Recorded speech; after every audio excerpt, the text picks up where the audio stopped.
با سلام به دوستان عزیز، همانطور که در ویدیوهای آموزشی قبلی اشاره شد، این دستگاه مجهز به یک سنسور تشخیص رطوبت می باشد.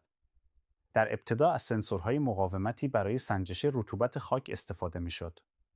این سنسورها از دو الکترود تشکیل شده بودند که در خاک قرار می گرفتند.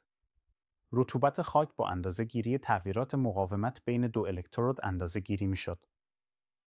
این سنسورها به علت تماس مستقیم الکترودها با خاک به مرور زمان دچار خوردگی می شدند. این مسئله دقت سنسور را کاهش می داد. برای حل این مشکل از سنسورهای خازنی به عنوان جایگزین بهتر در این دستگاه استفاده شده است.